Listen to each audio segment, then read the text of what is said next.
Bonjour à tous, bonsoir à tous, bienvenue sur l'antenne d'OL TV, édition spéciale Ligue des Champions à l'issue du tirage au sort de la Ligue des Champions. L'Olympique Lyonnais connaît son groupe désormais pour la future campagne européenne. Lyon sera opposé cette saison à Manchester City, au Shakhtar Donetsk et à Hoffenheim. Voilà donc pour le groupe lyonnais, ce sera le groupe F. On va vous donner tous les détails de ce groupe dans un instant avec notamment nos invités en plateau. On va commencer par Guillaume Gache, le journaliste d'OL TV sur notre antenne. Bonsoir Guillaume, on est accompagné également de Jean-François Vuillet, le directeur du centre de formation, puisque l'OL est engagé également en Youth League, c'est-à-dire la compétition pour les 19 ans.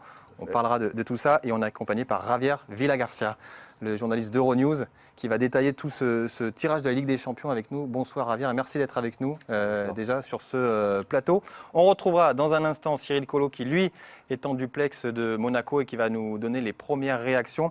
Regardez déjà ces quelques images, c'était tout à l'heure, il y a quelques minutes, l'arrivée des stars du côté de Monaco. Il y avait beaucoup de beau monde. Bien évidemment, le président Jean-Michel Aulas qui est arrivé et qui a retrouvé le forum Grimaldi. David Beckham qui a été honoré, le grand joueur, l'ancien joueur de Manchester United. Et puis bien évidemment les stars du ballon rond, Mo Salah, Modric encore, qui est passé tout à l'heure et qui a salué les nombreux fans présents du côté de Monaco. Il y avait beaucoup de beau monde et de grands joueurs présents du côté de Monaco. Messieurs, premier mot déjà sur ce tirage. On commence avec Guillaume, on le rappelle. L'OL avec donc Manchester City, c'était l'une des têtes d'affiche de cette Ligue des Champions, le Shakhtar Donetsk et Hoffenheim. C'est un joli tirage où l'OL va finalement découvrir tous ses adversaires. C'est assez rare. Habituellement, on a souvent le loisir de recroiser des vieilles connaissances. C'est vrai que maintenant, on commence à avoir un petit vécu européen. 130 matchs de Ligue des Champions pour l'OL, qui est le club français le plus capé dans cette compétition. Donc souvent, on croise des équipes et des stades qu'on connaît. Là, c'est un programme 100% nouveau pour les Lyonnais avec du lourd. City, champion en titre en Angleterre. L'équipe de Guardiola, le beau jeu, quelques grands joueurs, on en reparlera. Donetsk, qu'on ne connaît pas non plus, qu'on a affronté 2 fois en match de préparation. Et puis Hoffenheim, le football allemand, la rigueur. Groupe assez ouvert, j'ai envie de dire. Je pense qu'on a toutes nos chances pour bien figurer et pour espérer rejoindre les 8e qui sans doute seront l'un des objectifs de la saison. Jean-François Vuillet, le directeur du centre de formation de l'OL. Jeff, petit mot aussi, ça semble effectivement assez ouvert, même si Manchester City fait comme figure d'épouvantail dans ce groupe F. Oui, tout à fait. Ils ont fait une grande campagne européenne l'année dernière. Donc, et puis aujourd'hui, ils ont déjà démarré la saison avec de beaux résultats. Donc, effectivement, c'est, je pense, le favori du groupe. Mais comme l'a dit Guillaume, c'est un groupe très ouvert où chacun aura la chance et l'opportunité d'aller au 8e. Donc, on espère que ce sera l'Olympique Lyonnais, bien sûr. Ouais, Javier, un petit mot aussi. On va découvrir quelques clubs. Alors, en espérant un club espagnol pour t'honorer, finalement, on va se contenter quand même de Manchester City. On avait joué la cote. On avait joué la cote, on avait pris un espagnol. Manchester City, on peut dire, c'est un peu espagnol aussi. C'est vrai. On a Guardiola à la tête, on a Tchéky Békistan qui est derrière, qui est le directeur technique. David Silva. Oui, non, il y a un peu de l'accent espagnol dans ce Manchester City. Tu te rattrapes bien, mais il n'y a pas de club espagnol, alors que pourtant on avait quand même une grosse probabilité d'affronter des Espagnols. Oui, il y en avait 3 dans les premiers chapeaux. Alors moi je suis un peu déçu parce que je voulais voir une équipe espagnole à Lyon. Mais bon, ça va faire... En 8e Un 8e de finale. Un 8e, pourquoi pas. On va en quart. Ouais. Merci Javier. On découvrira tout à l'heure les autres, le groupe. On vous rappelle donc Lyon en compagnie de Manchester City, du Shakhtar Donetsk et de Hoffenheim. On va détailler un petit peu ces clubs. Juste un petit mot avant Jeff, directeur du centre de formation, l'a dit, parce que ce tirage, il intéresse également le centre de formation de l'OL, puisqu'on le rappelle, les 19 ans vont disputer la Youth League, comme il y a déjà 2 saisons notamment. 3e participation pour l'OL en Youth League. Voilà, c'est important aussi ce tirage pour vous. Oui, c'est important. Tout tirage est excitant parce qu'on s'attend à tomber sur des grandes équipes. Et c'est vrai que c'est excitant de pouvoir jouer ces 3 équipes avec 3 cultures de jeu différentes. Donc on est vraiment sur un projet de formation qui est très intéressant parce que les joueurs vont s'opposer à 3 clubs de cultures de jeu différentes, avec des oppositions différentes, des styles de jeu différents. Et c'est vraiment une opportunité pour progresser et puis un groupe très ouvert pour qu'on puisse aussi qualifier les jeunes U19 sur le parcours. On le rappelle, voilà, les 19 ans qui vont participer à cette compétition. Il y avait déjà eu un 8e de finale il y a quelques années face à l'Ajax. Mais on en avait discuté avec les coachs de l'époque. C'est une expérience qui avait été très bien vécue par les jeunes, même si elle prend beaucoup d'énergie, cette compétition, parce qu'il y a les déplacements, parce que voilà, c'est des matchs engagés. mais c'est une compétition qui attire énormément les jeunes. Oui, puisque c'est une compétition européenne, médiatisée, donc effectivement, il y a vraiment une volonté de participer, d'aller le plus loin possible, donc il y a les déplacements, puis aussi le match de championnat du week-end, donc il faut savoir gérer le groupe, gérer les effectifs, gérer les joueurs, pour qu'ils puissent être performants sur l'ensemble des tableaux et être compétitifs le week-end et aussi la semaine en Youth League. Donc ça va être très intéressant parce que c'est une expérience qui va être constructive pour eux, pour les staffs, et qui va nous permettre de tirer des indications sur l'évolution, l'évaluation de nos joueurs et de nos équipes. Et on suivra bien évidemment sur WellTV l'avancée de la Youth League avec donc ces matchs qui se disputeront, j'imagine, du côté du Groupama Well Training Center pour les jeunes et puis bien évidemment à l'extérieur pour les autres matchs. On retrouvera Cyril dans un instant. On va peut-être voir les deux groupes des clubs français, puisque le Paris Saint-Germain et l'AS Monaco sont également engagés dans cette Ligue des Champions cette année. Le Paris Saint-Germain qui est hérité du groupe C, en compagnie du Napoli, de Liverpool et de Belgrade. Voilà donc pour le groupe du Paris Saint-Germain qui semble là aussi assez ouvert, mais assez engagé aussi. Il va y avoir quelques déplacements sympas. Retour de Carlo Ancelotti au Parc des Princes. Ça va être un moment sympa. Carlo qui entraîne désormais le Napoli, donc ça va être un match sympathique. Verratti qui retourne en Italie et également Cavani. Il y aura pas mal de curiosité dans ce groupe-là. Et puis Liverpool qui est quand même finaliste de cette compétition l'an dernier. C'est un tirage... Voilà, ça aurait pu être mieux pour le PSG. Ça aurait pu être mieux, le chapeau 3, quand tu prends Liverpool, il y avait quand même plus simple, sans doute, même si ça reste là aussi très ouvert et le PSG est quand même assez favori de ce groupe. Et puis on découvre le groupe A, celui de l'AS Monaco. Là aussi, c'est un groupe très alléchant avec l'Atlético Madrid, le Borussia Dortmund et le FC Bruges. Est-ce que Monaco a ses chances là aussi? Là, ça paraît compliqué. L'Atlético apparaît comme le favori de ce groupe. Derrière, Monaco, Dortmund, ça peut se bagarrer. Ce sera sans doute un duel face aux Allemands de Lucien Favre, qui est désormais entraîneur de l'équipe allemande, l'ancien coach de Nice qui va revenir sur la Côte d'Azur. Allez, direction le Palais Grimaldi de Monaco. On va retrouver Damien Lecran et Cyril Collot qui est en duplex depuis Monaco. Cyril, un petit mot déjà, on est je crois en zone mixte, ça doit s'exciter un petit peu là pour avoir les premières réactions, j'imagine. Ouais, la Ligue des Champions, bonsoir à tous. La Ligue des Champions a commencé déjà en zone mixte, où il faut essayer de prendre les bonnes habitudes, faire sa place pour avoir les réactions évidemment. On attend nous avec impatience la réaction de Jean-Michel Aulas et de Gérard Roulier qui devraient venir à notre micro dans quelques minutes. En tout cas, il y a énormément de journalistes, près de 300 journalistes qui étaient accrédités au Forum Grimaldi pour suivre ce tirage au sort. Beaucoup de journalistes présents également dans la salle de presse où on a pu suivre ce tirage quand on a connu comme vous tous le groupe lyonnais. Beaucoup ont dit que l'OL avait ses chances dans ce groupe qui est très ouvert. On verra tout à l'heure si le président Jean-Michel Aulas, que l'on a découvert en début de soirée assez souriant lors de son arrivée au Forum Grimaldi, aura la même lecture que nous, mais en tout cas c'est un groupe qui semble ouvert pour nos confrères journalistes. On verra ce qu'il en adviendra sur le terrain. Merci Cyril, on te retrouve dans un instant pour les premières réactions lyonnaises avec, on l'espère, donc le président Jean-Michel Aulas. On va détailler nos adversaires, messieurs. On va commencer avec le premier, on en a un petit peu parlé. Manchester City, Guillaume, qui sort du chapeau 1, c'est-à-dire des gros clubs, c'est du très lourd. C'est du très lourd, alors pas en termes d'expérience européenne, parce que Manchester City est un club nouveau, entre guillemets. 8 participations seulement en phase de poule de Ligue des Champions, 62 matchs, donc c'est moins que nous par exemple. Une demi-finale en guise de meilleure performance contre le Real en 2015-2016. Alors c'est vrai que la fiche d'identité n'est pas super impressionnante. En revanche, quand on regarde l'effectif actuel, le coach, Guardiola, ça parle à tout le monde quand on parle de football. Et puis après, voilà, en effet, dans l'effectif, il y a du très lourd. On parlera de la compo tout à l'heure de cette équipe sur les premiers matchs de Première Ligue, mais il y a de grands noms. Ederson, c'est le gardien. Compagnie, c'est le capitaine de l'équipe belge qui est un historique désormais à City. Mendy, l'ancien Marseillais qui est revenu de blessure et qui anime le couloir gauche. David Silva, Bernardo Silva, l'ancien Marseillais également, fait partie de cet effectif, et l'ancien monégasque, pardon. Puis devant, il y a le Kun Agüero, il y a Gabriel Jesus, il y a Sterling, enfin bon, il y a des talents à tous les niveaux, donc c'est un effectif très développé et très relevé.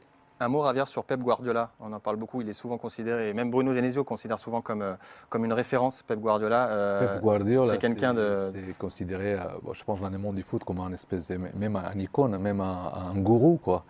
Il a tout gagné avec le Barcelone, il est parti après en Allemagne, comme vous savez, Bayern de Munich, il a fait des bonnes années là. Et maintenant, je pense que maintenant c'est la 3e année, si je ne me trompe pas, chez Manchester City.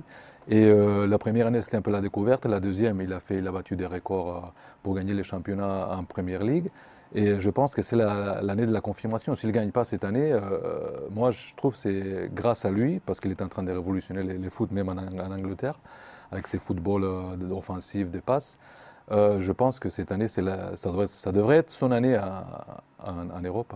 Jeff, le football anglais chez les jeunes, on connaît un petit peu. L'OL, on le rappelle, a recruté Theo Griffiths au cours de l'été en provenance de l'Angleterre. Est-ce qu'on a un petit avis sur le football anglais des plus jeunes? C'est un football où on s'aperçoit que l'équipe de Chelsea arrive souvent dans le dernier carré de la Youth League. C'est un football aussi très cosmopolite. Il y a beaucoup aussi de jeunes étrangers qui jouent en Angleterre, qui sont recrutés très jeunes. D'ailleurs, le retour de Neyer à City. Oui, exactement. Qui a été formé là-bas et qui va retrouver son ancien maillot. Donc il n'y a pas forcément une identité de jeu anglaise, il y a une identité de jeu plutôt cosmopolite, internationale. Mais on est dans un club qui est managé par Pep Guardiola, qui prône une identité de jeu. Donc on imagine que sur l'équipe réserve aussi, il y a des fortes préconisations par rapport au jeu espagnol, par rapport à Guardiola. Et le jeu Guardiola est très précis en termes de possession et de jeu offensif. Donc je pense qu'il va y avoir un peu ce style de jeu. Ouais, on a hâte de découvrir ça, on a hâte de découvrir le stade aussi qui est plutôt pas mal du côté de Manchester, qui est pas très loin de celui d'Old Trafford. Les filles ont joué à côté. Hein. Et les filles ont souvent joué contre Manchester City depuis 2 ans et même cet été du côté de Miami lors d'un match amical. Elles se connaissent bien, les féminines. Elles ont quasiment remporté tous leurs matchs face à City, hormis un petit ici, mais voilà, ça se passe plutôt bien. C'est bon signe, on espère qu'elles nous donneront de l'influx en tout cas pour aller battre les garçons. Aymeric Laporte également. Oui, c'est vrai. Français passé par Bilbao qui joue désormais là-bas. Un petit mot sur le mercato, peut-être Guillaume, de Manchester City. Est-ce que ça a bougé cet été du côté de l'Angleterre, qui a fermé un peu plus tôt que le mercato français? Ça n'a pas trop bougé. À noter dans les recrues importantes l'arrivée de Riyad Mahrez, quand même, qui était à Leicester et qui vient renforcer le secteur offensif de cette équipe, qui est déjà bien fourni, on le disait. Il y a Leroy Sané qui a été blessé l'an dernier et qui va sans doute retrouver un peu plus de temps de jeu cette année. Mais voilà, l'effectif, il est très très costaud. Quand on regarde la dernière compo contre Wolverhampton, Ederson dans le but, Walker, l'arrière droit international anglais, Compagnie, Laporte dans l'axe, Mendy à gauche, Fernandinho au milieu de terrain, en sentinelle, Silva, David devant la défense, associé à Gundogan, et devant Sterling, Bernardo Silva à droite et le Kun Agüero devant. Gabriel Jesus était remplaçant. Il y a Nicolas Otamendi également, l'Argentin derrière. Enfin, il y a un effectif très très fourni. Tu as parlé du mercato, le début de saison de Manchester est bon aussi, à l'image un peu de la saison dernière où Manchester a été impressionnant en Première Ligue. Ils ont démarré très fort en remportant le Community Shield 2-0 contre Chelsea. Derrière, confirmation de cette entame avec une victoire 2-0 à Arsenal en ouverture de Première Ligue. Victoire 6-1 lors de la 2e journée contre Huddersfield. Et puis en revanche, petit accro lors de la 3e journée. Un match nul un partout à Wolverhampton. Mais le début de saison est bon. Ils sont 5e de Première Ligue avec 7 points en 3 journées. Et donc un premier titre déjà décroché contre Chelsea lors du Community Shield. Allez, rappel du groupe de l'Olympique Lyonnais pour cette saison 2018-2019 en Ligue des Champions. L'OL sera opposé à Manchester City, au Shakhtar Donetsk et au club allemand de Hoffenheim. On vous l'a dit, c'est un groupe qui semble assez ouvert, même si, on le rappelle, Manchester City fait figure d'épouvantail. De Bruyne est blessé. Et De Bruyne il devrait sans doute manquer les matchs contre l'OL, touché au genou. On a annoncé 3 mois d'absence il y a quelques semaines de cela, donc ça risque d'être juste.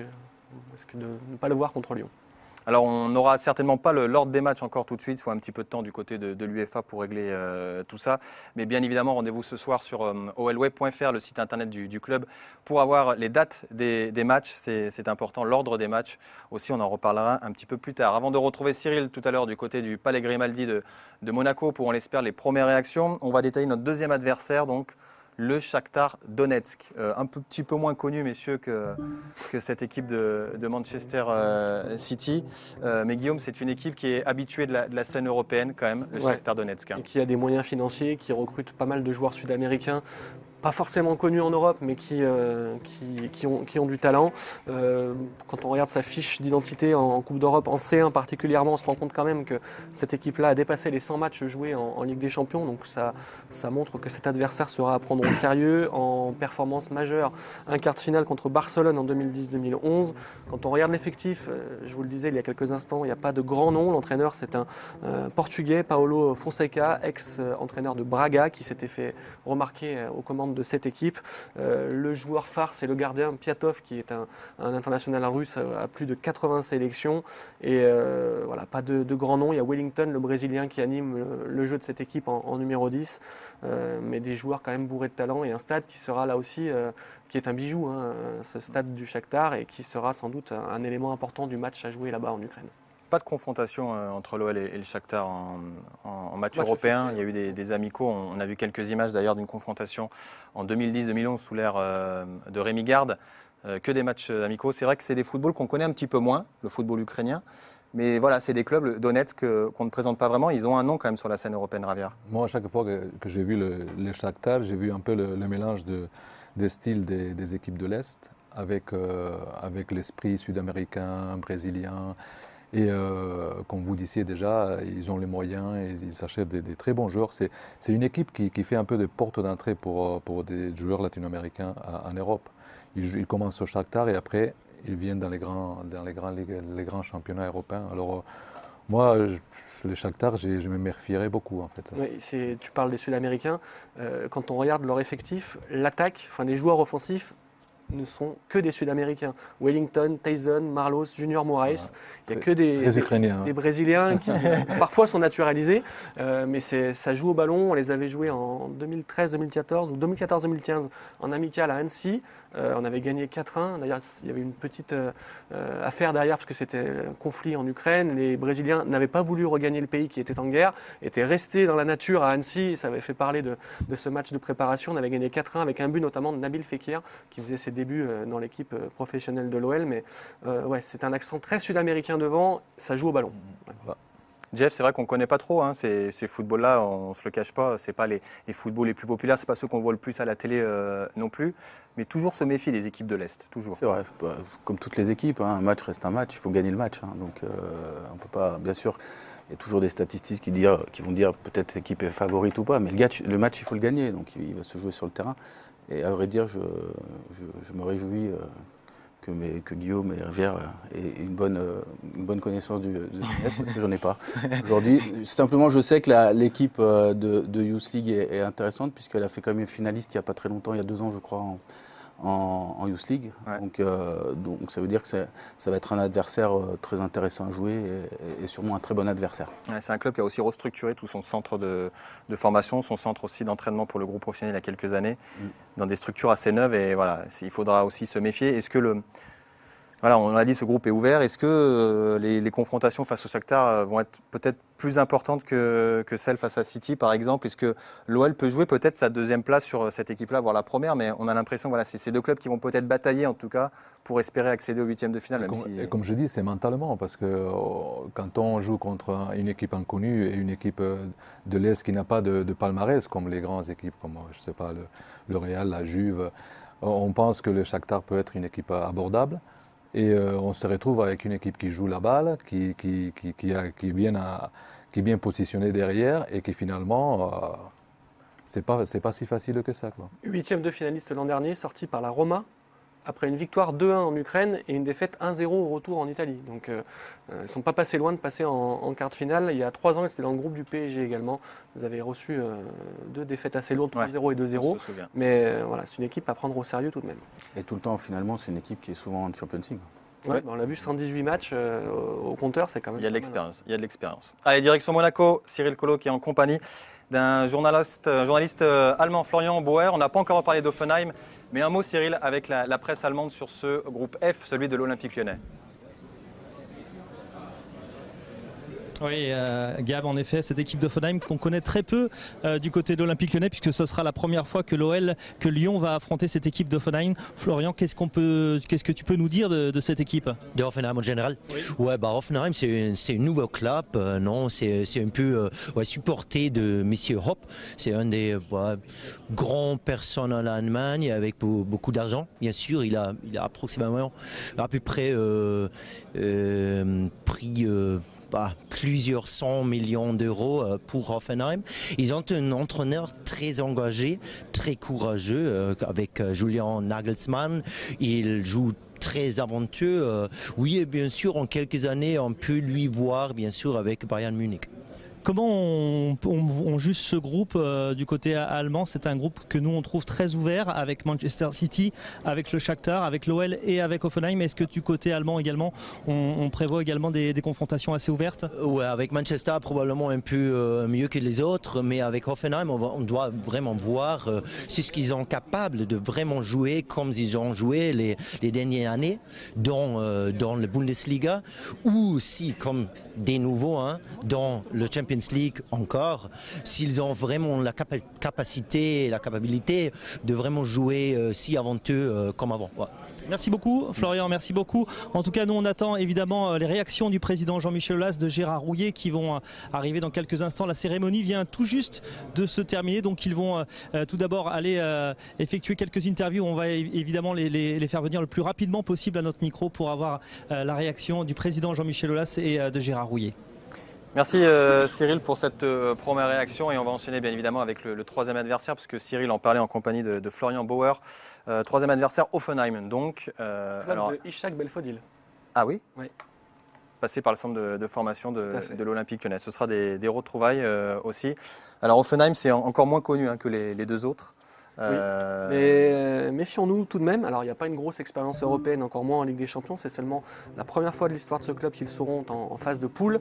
Leur première aventure en C1, c'était l'an dernier. Ils ont échoué en barrage contre Liverpool, qui, on rappellera leur parcours l'an dernier, le Liverpool qui a échoué en finale. Donc c'était quand même une performance d'arriver jusqu'ici.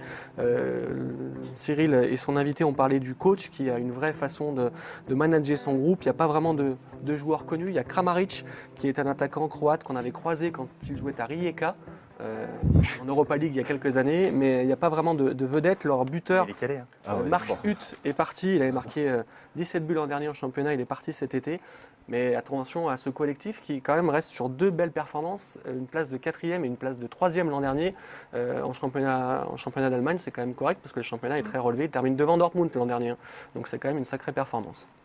Messieurs, un avis sur Hoffenheim, ou c'est encore un petit peu flou pour vous? Très flou pour moi.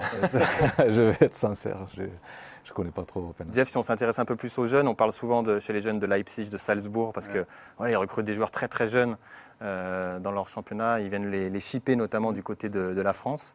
Voilà, les jeunes chez les Allemands, c'est une belle référence aussi. Oui, c'est une belle référence. Après, il n'y a pas de club allemand qui fait le dernier carré de la Youth League. On peut s'en étonner un peu, même s'ils font quand même des parcours honorables chaque année. Mais Hoffenheim, par exemple, c'est une équipe qui a un centre de formation plutôt intéressant et performant, puisque la semaine dernière, on était en tournoi avec les U17 à Madrid, et ils participaient à ce tournoi, ils ont gagné le tournoi, donc avec un style de jeu assez direct, mais ils ont gagné le tournoi, et donc ça veut dire qu'il y a quand même une qualité de joueur, et ça sera un match encore très intéressant à jouer, et on va découvrir ce football allemand. On en parlait tout à l'heure avec Jérémy Berthaud, la transition elle est toute trouvée avec les 17 ans, qui nous parlait justement de ce qu'il avait vu dans ce tournoi, ce qu'il avait retenu. Il nous a parlé d'Hoffenheim et de ce style de jeu assez particulier en 3-4-3 a priori. Et les pros jouent pareil, jouent à 3 centraux avec une sentinelle au milieu qui décroche, beaucoup de monde dans les couloirs, des ailiers et des milieux. Pas forcément habituel, ouais. Un système un peu particulier. Beaucoup de projections rapides vers l'avant, donc oui, c'est un système particulier et c'est un système qui est bien rodé apparemment, parce que effectivement toutes les équipes jouent dans ce système. Donc ça va être intéressant de pouvoir... Vraiment, c'est 3 équipes avec 3 styles de jeu différents, je pense que c'est au niveau professionnel aussi, donc ça va être intéressant de pouvoir voir les rapports de force qui vont s'installer et comment on va pouvoir résoudre pour gagner les matchs. Ouais. Et 3 équipes où on devrait trouver aussi des stades pleins, parce que voilà, en Allemagne les stades sont toujours pleins.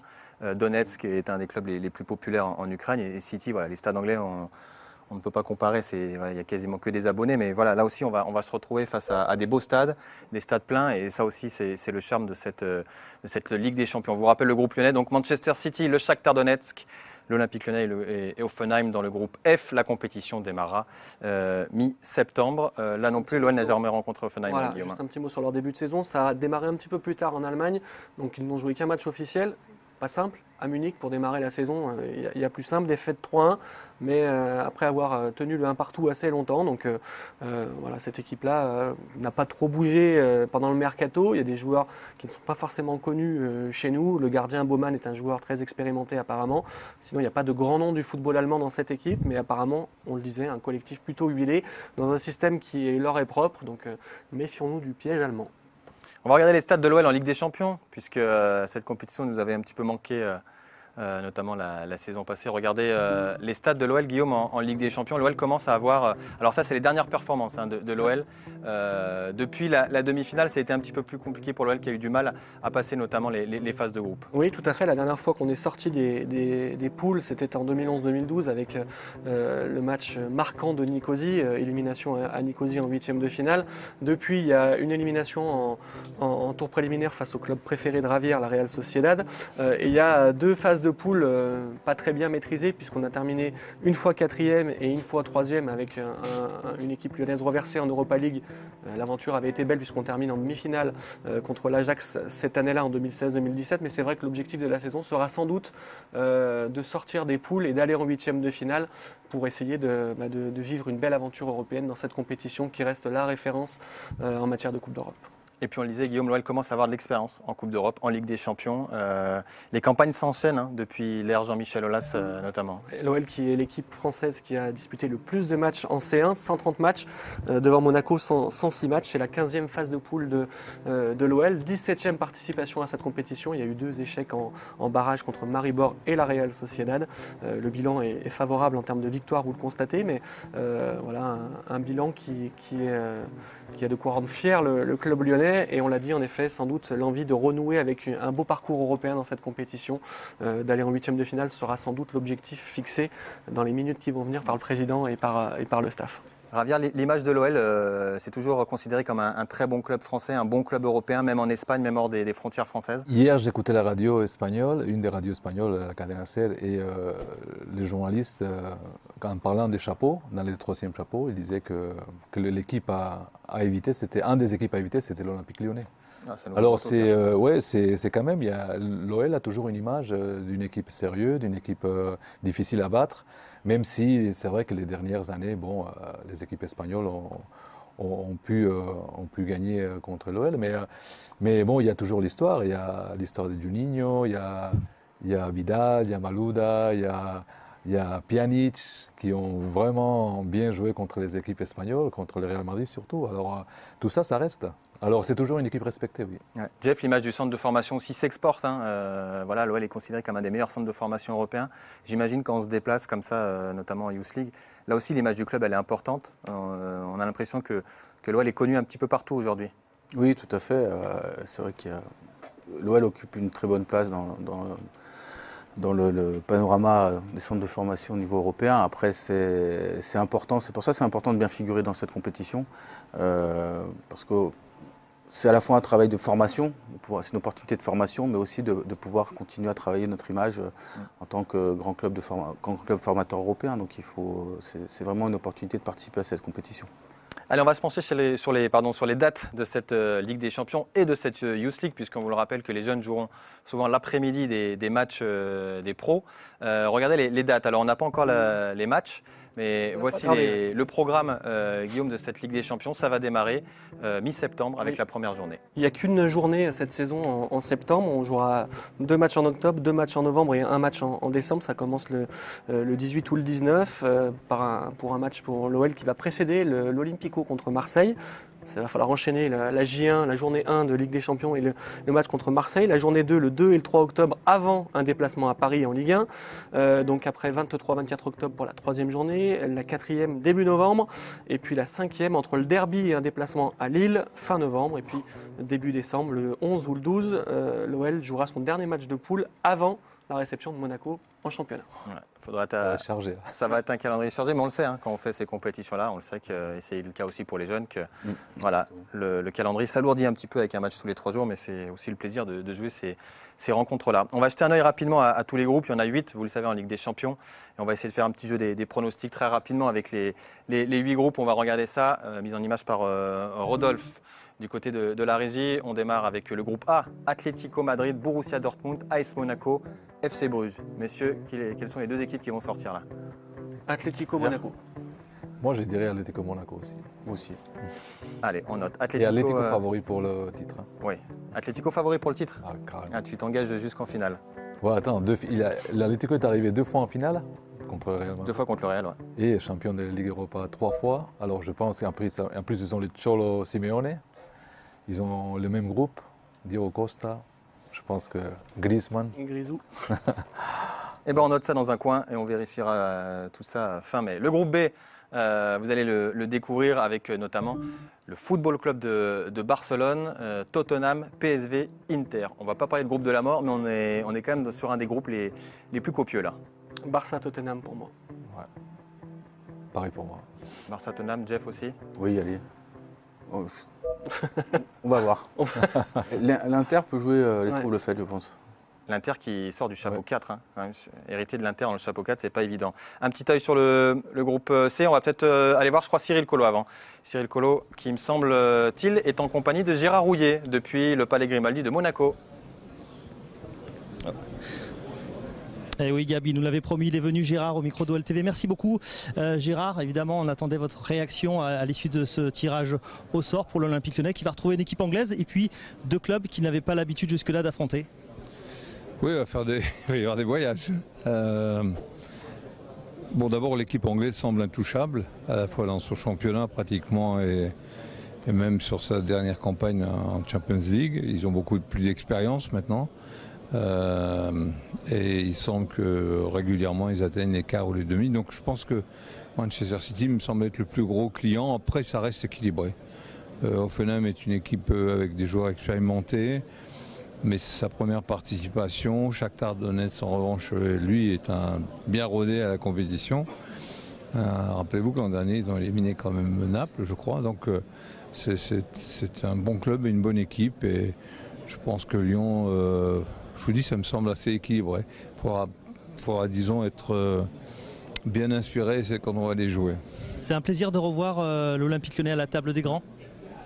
Oui, je crois qu'on l'a mérité sur l'ensemble de la saison dernière. On a marqué beaucoup de buts, on a pris beaucoup de points et je pense qu'être en Champions League, c'est une récompense pour à la fois les joueurs, le staff technique, Bruno à sa tête. Et je pense que c'est vraiment non seulement une récompense, mais en même temps un objectif. C'est-à-dire que maintenant, l'objectif, c'est justement de passer et d'aller en 8e de finale au moins. Merci beaucoup, Gérard. Merci à vous. Merci. Voilà pour la réaction de Gérard Rouillet qui a déjà fixé les objectifs.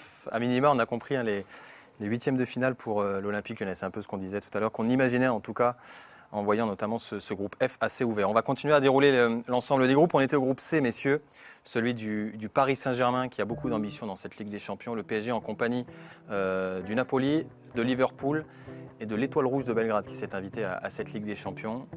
Paris-Liverpool. Je pense que... Pourquoi tu parles toujours en premier? Bah parce que comme ça, je m'enlève les problèmes. Je m'enlève les problèmes. Vous allez me faire douter après. Mais ouais, Naples, pourquoi pas, hein. On va voir, hein. Pour créer la surprise. Mais Paris, quand même, je vois Paris en 8e. Ah, il y aura une belle bataille quand même, hein.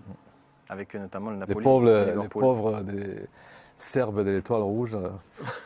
Ouais, ils sont là pour se faire plaisir, on va dire. Déjà, ils ont battu 4 équipes pour arriver à la phase des poules. C'est vrai que le chemin est long pour certaines équipes. Allez, on passe au groupe D, qui a été aussi tiré tout à l'heure, celui du Lokomotiv Moscou, le champion de Russie. Celui-là, c'est moins le groupe de la mort. Voilà, celui-là il paraît assez ouvert aussi avec le FC Porto, qui fait partie aussi des grandes écuries européennes, Schalke 04 et Galatasaray. Porto-Schalke. Je parle en premier, Jeff. Oui, j'ai bien vu. Hein. De toute façon, tu as révisé tes fiches avant. Donc, je sais pas, je vois plutôt ça. Et vous? Oui, Porto-Schalke aussi. Porto-Schalke aussi pour Aviar. Moi, je vais mettre Moscou, là. Le Moscou de Mathieu Mathieu Rébus, grosse cote pour Aviar avec le Lokomotiv Moscou. On continue. Le groupe E, celui du Bayern de Munich de Corentin Tolisso. Le Bayern en compagnie du Benfica Lisbonne. On espérait qu'il se fasse sortir un petit peu hier soir, mais ce n'était pas le cas. L'Ajax Amsterdam et l'AEK Athènes. Là aussi, voilà, c'est que les équipes qu'on connaît bien. Bon, l'AEK Athènes un petit peu moins, mais des équipes habituées à la compétition européenne. Messieurs, Bayern, Benfica, Ajax et AEK Athènes. Bayern Ajax pour moi. Bayern Benfica. Moi aussi, Benfica Bayern. Benfica Bayern. Allez, à suivre aussi. Le groupe F. Désormais, on va le redérouler, mais voilà, on espère tous bien évidemment que l'Olympique Lyonnais sorte dans les 2 premiers. Vous pensez que ça va se jouer avec qui la deuxième place? On en a un petit peu parlé tout à l'heure. Si moi je dis Manchester City Shakhtar, je me fais virer, non? Ah oui, c'est possible, Ravière. Et frappé en plus. Roué de coups et pas sûr que tu repartes du stade. Hein. Donc, Non, c'est bon, je suis pour l'OL. OL Manchester. Allez, on part tous sur OL Manchester, et ben on croise les doigts. Le groupe G, celui du Real Madrid, de Karim Benzema, qu'on va suivre également. Real Madrid, AS Roma, CSKA Moscou et Victoria Pilsen. Deux grands favoris, mais attention à la Roma. Cette année, un peu moins fort que l'an dernier, je pense. Ouais, bon, ils ont recruté, ils ont 9 nouveaux joueurs. Ouais. Il y a Monchi, le directeur technique, Qui a tout changé. Ouais. C'est Nzonzi qui est parti là-bas. Nzonzi qui a remplacé Max, qui a été prêté à Séville. C'est peut-être ça qui peut jouer. Soit ça marche, Faut que ça prenne vite. voilà. Ou Moi, soit... s'il y avait une petite pièce à mettre, je la mettrais sur le fait que la Roma ne sorte pas des poules. Le Real Madrid, Ravière, il y a eu pas mal de mouvements aussi à l'intersaison. Le Oh, départ de Ronaldo, le départ de Zinedine Zidane, on n'en parle pas. Les Real Madrid, oui, avec Lopetegui, notre cher sélectionneur de l'Espagne, et avec le départ de Ronaldo. On ambitionne toujours de remporter la Ligue des Champions. C'est toujours le cas à Madrid, triple tenant du titre, je crois, le Real. Oui, voilà. Et ouais, j'imagine. Bon, je ne pense pas qu'ils croient vraiment qu'ils vont remporter pour la 4e fois. En plus, vu les rivaux qu'ils vont avoir avec le Barcelone qui va tout faire pour être au moins en finale. Je ne vois pas le Real Madrid arriver, mais quand même, je pense qu'ils vont faire une bonne saison. Après, on va voir, parce que Lopetegui, on ne connaît pas sa façon vraiment d'entraîner, parce qu'il avait entraîné le Porto, l'Espagne n'est pas arrivée à jouer la Coupe du Monde avec l'Espagne. On va voir. C'est vraiment une grosse question, quoi. Ouais, à suivre aussi. Et enfin le groupe H, le dernier de ces 8 groupes de Ligue des Champions. Là aussi c'est un beau groupe avec la Juventus d'un certain Cristiano Ronaldo qui J'ai cru que a tu allais dire vraiment les des... Young Boys avec un certain Guillaume Moirot, mais non. J'aurais pu aussi, j'ai préféré opter pour la Juve, la choisi, sécurité pour moi. La Juve, Manchester United, là aussi il y a quelques passerelles entre les deux clubs. Valence et les Young Boys de Berne qui vont découvrir la compétition avec effectivement Guillaume O'Haraud. Jeff, ce sera qui? Juve Valence. Pareil, moi aussi. Grosse Et cote. les anti-Mourinho là. C'est un peu trop clair, Tu non? interprètes. Je sais pas, je lis comme ça. Non, mais Valence a fait l'année dernière une super saison. Hein. Et là, ils ont retenu Guedes du Paris Et Saint-Germain. ils l'ont payé cher quand même. Et ouais, ils ont très cher. Et Rodrigo en attaque, le Real Madrid était un peu intéressé aussi. Et ils ont une belle équipe. Hein. Et Manchester United qui a commencé, comme vous savez, un peu pas trop bien. Alors, moi, j'ai dit la Juve, Valence. On a vu le calendrier tout à l'heure, Guillaume, on a dit premier match 18-19 septembre. On rappelle que l'OL est toujours malheureusement pour l'instant la suspension. Un match à huis clos pour l'Olympique lyonnais, c'est l'addition de l'UEFA. On en reparlera dans un instant puisqu'on a l'honneur d'avoir le président Jean-Michel Aulas depuis Monaco en direct avec Cyril Collot. Oui, il est venu le plus rapidement possible, le président Jean-Michel Aulas, au micro d'OL TV pour nous confier, évidemment, on l'attend tous, votre réaction après ce surprenant tirage au sort. Oui, c'est un tirage au sort de tous les dangers, dans la mesure où toutes les équipes qui sont là sont des grandes équipes avec une organisation high level, comme on dit. Alors c'est vrai que c'est un tirage qu'on peut redouter parce que d'avoir Manchester City, qui est probablement l'une des plus grandes équipes dans son groupe, c'est important. Avoir une équipe allemande, c'est aussi pas facile. Et puis une équipe d'Ukraine qui a souvent donné du fil à retordre à ses adversaires dans le passé. Mais c'est vrai aussi qu'il y avait tellement pire dans ce tirage qu'on ne peut que se dire que voilà, on est en Champions League avec des adversaires de très haut niveau, mais c'est ce qu'on souhaitait et c'est ce que souhaitaient en fait tous les supporters de l'Olympique Lyonnais. Donc il faut absolument s'organiser maintenant pour résister et puis viser la deuxième place qui nous enverrait en 8e de finale, ce qui est vraiment vraiment l'objectif du club cette année. Ça va être l'occasion en effet pour l'OL de découvrir des nouveaux adversaires. On en a joué pourtant depuis des années des équipes, mais celle-là on n'avait pas eu encore l'occasion de les affronter. Oui, c'est vrai, et 100%, puisque les 3 adversaires sont des adversaires nouveaux. Alors certains, nous avons eu quelquefois des matchs amicaux, mais qui n'ont jamais abouti à des matchs officiels. Donc il faudra observer, se renseigner. Bon, on sait que nous avons Isaac Belfodil qui a signé à Hoffenheim, donc c'est un Lyonnais qui est là-bas maintenant. On sait aussi qu'il y a à Manchester City beaucoup de très bons joueurs. Bon, j'ai personnellement de très bonnes relations avec les dirigeants, avec Khaldoun Al-Moubarak qui est le grand président. Donc voilà, on va se renseigner et puis on va essayer de faire mieux que de la figuration parce que l'objectif est vraiment, même si on doit dire que c'est très difficile, mais l'objectif sera de sortir de ce de cette phase de groupe pour aller en 8e de finale. Avec Jason Denayer aussi comme aussi personne qui va pouvoir bien vous informer. Oui, bien sûr. Bon, voilà, une relation qui n'a pas été faite pour cela, mais qui va servir, puisque Jason était à Manchester City, même s'il n'a pas tout le temps joué depuis 4 ans. Donc il connaît parfaitement le club, il connaît parfaitement les adversaires que nous avons à avoir à jouer. Et donc voilà, et puis petit clin d'œil, on sait qu'Hoffenheim est une filiale du très grand groupe d'informatique SAP numéro 1 mondial. Donc j'aurai aussi une petite SAP, donc un petit sentiment particulier quand on ira jouer là-bas et quand on les accueillera de la meilleure des manières. Président, la journée était riche. Nabil Fekir de nouveau sélectionné avec les Bleus, ça aussi c'est une bonne nouvelle. Oui, c'est une excellente nouvelle, il le mérite. Nabil a su se préparer, il n'a pas brûlé les étapes. Bon, il y avait toujours de la part de Nabil une espérance d'avoir un appel au dernier moment, mais depuis la fermeture du marché anglais, c'était plus difficile. Et donc pour l'avoir rencontré, l'avoir vu sourire hier à la photo officielle, je sais qu'il est maintenant très content d'être à nouveau à Lyon à plein temps et j'espère que dès le match de demain on va voir le Nabil Fekir que Didier Deschamps a à nouveau sélectionné. Président, on est évidemment aussi également en fin de mercato. Comment s'est passée votre journée? Est-ce que vous avez avancé sur les nombreux dossiers qui se présentent à vous? Bon, on a pris la décision la plus facile, c'est de garder Maxwell malgré les informations qui sont apparues dans l'après-midi. Donc Maxwell va rester avec nous. Bon, c'était l'une des questions qui pouvaient être posées puisqu'il y avait beaucoup de clubs qui le demandaient, en particulier Wolfsburg, mais aussi Séville. Et bon, on essaye toujours de recruter, on va dire, le successeur de Mariano qui est parti maintenant de manière ferme à Madrid. Donc il n'y a rien d'abouti aujourd'hui. On a travaillé beaucoup. Bon, toute l'équipe est ici. Florian se déplace ce soir encore pour essayer de convaincre les 2 clubs avec lesquels on discute. Mais bon, pour le moment, il n'y a rien de neuf, sauf la décision de prendre un joueur puisque Maxwell va rester. Et donc, on se retrouvera dans une configuration que l'on avait souhaitée. Un petit mot avant de vous abandonner parce que je sais qu'il y a beaucoup de personnes qui vous attendent. Il y a Jean-François Vuillet qui est en plateau également à Lyon. J'imagine aussi votre plaisir de retrouver la Youth League pour cette jeune formation lyonnaise. Oui, c'est magnifique parce que l'aventure lyonnaise est complètement intégrée à l'aventure et la réussite de l'académie. Et si Jean-François est là, je le salue parce qu'il participe avec tous ses éducateurs à une aventure qui est formidable.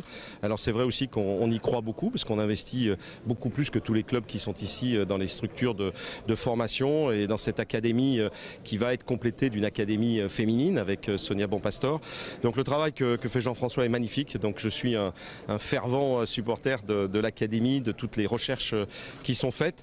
Et on aura cette année le plaisir de voir la Youth League dans cette configuration de très haut niveau. Et je sais qu'on aura là aussi des bonnes surprises. Bon, certains joueurs sont venus nous rejoindre, d'autres sont en train d'éclore complètement à la sortie de l'académie. Et le foot de demain à Lyon, c'est ce qui se passe aujourd'hui à l'académie et particulièrement en Youth League. Merci beaucoup Président, bon retour et puis à demain au Groupama Stadium. Oui, tout à fait, à demain soir.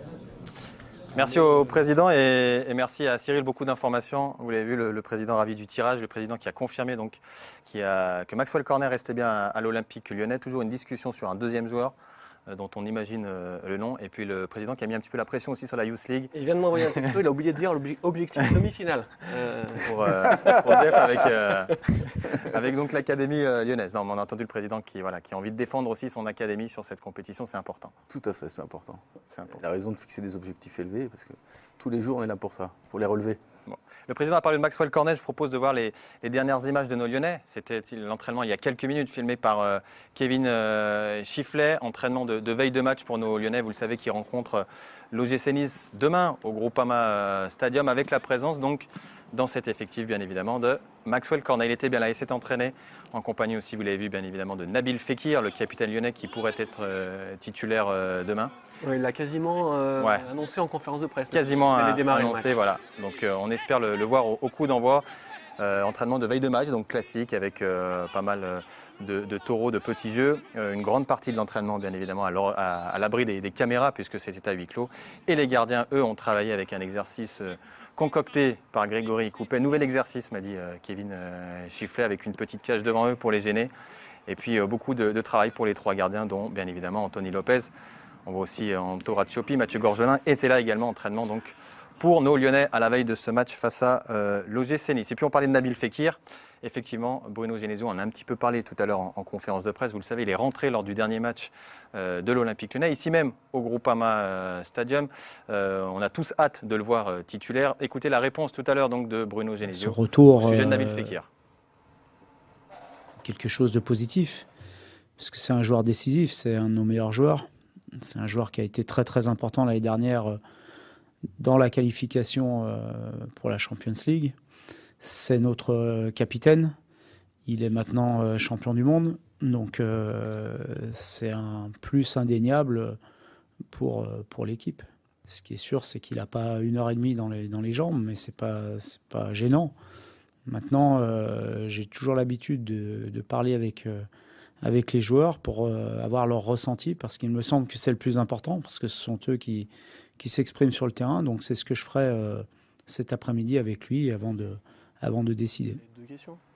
Voilà donc pour la réaction de Bruno Genesio au sujet de Nabil Fekir. Magie du direct, on va retrouver Bruno Genesio cette fois-ci par téléphone, puisque l'entraînement des Lyonnais vient tout juste de se terminer.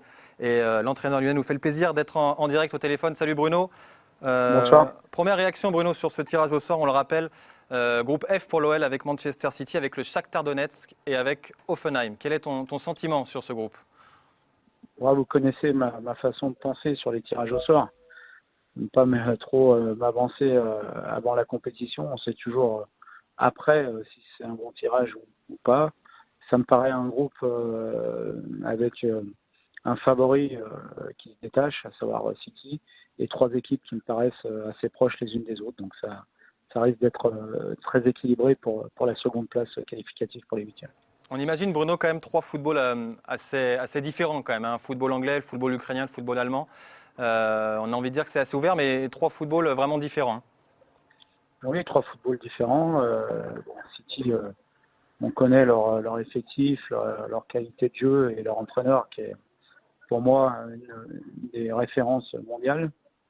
Le Shakhtar vient de gagner ses 6 premiers matchs de championnat, donc c'est une équipe aussi habituée à cette compétition. Et puis Hoffenheim, qui est une équipe qu'on connaît peut-être un peu moins, mais qui a fait de très bonnes choses, notamment l'année dernière, et qui est aussi une équipe typique du football allemand avec beaucoup de prises de risques offensives. Bruno, est-ce que tu attends aussi avec impatience de voir l'ordre des matchs pour voir aussi quelle sera la première réception, qui pour l'instant est une réception à huis clos, et puis voir l'enchaînement match 3, match 4 qui est souvent décisif dans ce genre de mini-championnat? Oui, c'est vrai que l'ordre des matchs a une importance. Après, concernant le match à huis clos, je pense que quel que soit le match qui sera concerné par cette sanction, c'est un handicap pour nous. Et, de toute façon, que ce soit un des 3, c'est handicapant pour nous. Mais pour l'instant, il y a une possibilité de faire appel et j'espère qu'on pourra peut-être bénéficier de nos supporters pour ce match, pour ce premier match. Bruno, un dernier mot, le premier match arrive vite, ce sera autour du 18-19 septembre. Il y a un match demain face à Nice. Est-ce que tout de suite après ce match, vous avez déjà vous plonger pour étudier un peu plus ces trois équipes et déjà aller les observer. Voilà. Comment va se passer là les semaines qui vont venir? On est déjà dans la projection? Oui, j'étais avec Flo Maurice pour le tirage, on était tous les deux et dès qu'on aura l'ordre des matchs, on va regarder les calendriers et puis Flo va partir observer notre premier adversaire. Bruno, merci beaucoup. Merci. Et puis surtout bon match demain face à l'OGC Nice. C'est le plus important pour l'instant. Merci. Merci beaucoup Bruno Genesio en direct donc au téléphone juste après l'entraînement des Lyonnais. Et Bruno Genesio qui a livré donc son groupe de joueurs retenu donc pour le match de demain face à l'OGC Nice. On jouera la 4e journée de Ligue 1. Regardez, on va le regarder avec Guillaume, le groupe retenu donc par Bruno Genesio. Il n'y a pas vraiment de grosses surprises, on va quand même lire les noms au fur et à mesure. Il y a que Fernando Marsal qui était blessé et donc sûr de manquer dans ce rassemblement. On voit la présence de Kenny Tété qui revient dans ce groupe-là, où Sem Aouar est bien là au milieu de terrain. Il y a Nabil et son frère, a priori, il y a les deux petits Fekir qui sont là.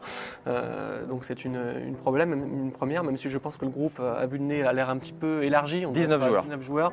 Donc il y en a un qui va quitter le groupe demain, mais c'est peut-être l'info à retenir, la présence de Yacine aux côtés de son frère pour la première fois, je crois, convoqué chez les pros pour un match officiel. Tu le connais bien, Jeff. Yacine Fekir qui franchit lui aussi les étapes tout doucement un peu dans l'ombre de son frère. C'est compliqué ça. Oui, mais c'est un garçon qui a une fraîcheur puisqu'il est arrivé récemment et qui aime s'entraîner, qui est un joueur un peu particulier, qui a un peu les mêmes qualités que son frère sur le dribble, le contre-pied, les petits espaces. Maintenant, il a des progrès à faire encore sur la notion de zone de finition, de passe de déséquilibre, de perception des appels, mais il progresse et depuis qu'il est là, il avance, il passe des caps. Donc aujourd'hui, il s'entraîne avec les pros assez régulièrement. Voilà, il apparaît dans le groupe. L'avantage, c'est qu'il peut enchaîner en ce moment les matchs de National 2. Donc c'est important d'enchaîner les compétitions et de pouvoir jouer tous les week-ends pour pouvoir passer des caps. Et je pense que le championnat national 2 est très formateur pour lui. Donc voilà, il suit son parcours. On verra bien pour lui, chacun son chemin. Et on ne rappelle pas de Mariano Diaz, bien évidemment, dans ce groupe, qui a été transféré du côté du Real Madrid. Maxwell Cornet est dans le groupe. Maxwell Cornet est bien dans le groupe. Maxwell Cornet est bien dans le groupe en attaque. Donc pas de Mariano Diaz, puisque l'OL a communiqué hier et le Real aujourd'hui. Mariano Diaz a donc rejoint après un an sous les couleurs de l'Olympique Lyonnais le Real Madrid, son club, là où il a été formé. On le voit ici à la visite médicale. Un an seulement. Alors, il y a eu un petit épisode. Il devait aller à Séville, Javier. Il va finalement à Madrid, mais voilà, on le sentait. Il souhaitait retourner un jour ou l'autre au Real. Il souhaitait retourner, mais c'est aussi parce que, si vous vous rappelez, quand il est arrivé à Lyon, c'est juste quand Morata et lui, c'était parti du Real Madrid. Et Zidane avait un peu du mal à enchaîner les victoires, c'est pour ça qu'ils avaient pas gagné le championnat l'année dernière. Et la presse espagnole s'inquiétait, il disait bon, on a besoin d'attaquants. Et il regardait toujours qu'est-ce qu'il faisait Morata et Mariano. Qu'est-ce qu'il faisait Morata et Mariano? Marquer des buts. Surtout Mariano. 21 l'an dernier pour Mariano à l'OL. Voilà. Et surtout au début de la saison. Il était lancé comme une fusée. Et la presse espagnole a suivi ça. Et chaque fois que Mariano marquait, c'était Mariano lance l'Olympique Lyonnais. C'était dans tous les titres. Et ça a aidé à donner une image de Mariano en Espagne comme déjà un joueur qui a pris un peu de l'importance, quoi. Après, il arrive au Real Madrid pas comme une grande star. Il n'arrive pas comme Lewandowski ou Keane. Il arrive, je pense qu'il est conscient, et les journalistes espagnols sont conscients qu'il va aller directement sur le banc et qu'il va attendre. Pas sûr que Lopetegui lui ait dit ça. Non, mais bon, c'est un peu, il doit attendre son opportunité derrière Bale, Benzema. Alors, mais il est très bien accueilli et son retour est très bien accueilli en Espagne. Et bon, on espère qu'un jour Karim fera la même chose, retour du côté de l'Olympique Lyonnais. Merci Javier d'avoir assisté à cette émission. On l'a retenu donc Atlético Madrid, vainqueur de la Ligue des Champions cette année. On te fera signe en fin de saison. Merci Jeff, bonne chance pour la Youth League. On saluera également Gédéon Kaloulou et Martins Pereira que tu connais bien et qui ont rejoint des clubs en prêt. 3 pour Martins Pereira et le football Bourg-en-Bresse. Perona, club partenaire de l'OL pour Gédéon Kaloulou. Voilà, on les salue, on leur souhaite bonne chance également. Un petit coucou aussi à Lotta Chéline qui met fin officiellement à sa carrière aujourd'hui de joueuse, elle qui a porté haut et fort les couleurs de l'Olympique Lyonnais. On en reparlera bien évidemment sur OL TV. Et puis Guillaume, on se retrouve dès demain, 19h45 pour l'avant-match. Lyon-Nice avec un guest, un invité de marque. Ce sera Rémi Vercoute qui sera avec nous et qui commentera la rencontre à tes côtés. Rendez-vous donc 19h45 sur l'antenne d'OL TV, l'avant-match OL Nice, le match et puis l'après-match. Merci beaucoup messieurs et à demain. Bonne soirée à tous sur l'antenne d'OL TV. Salut. Merci.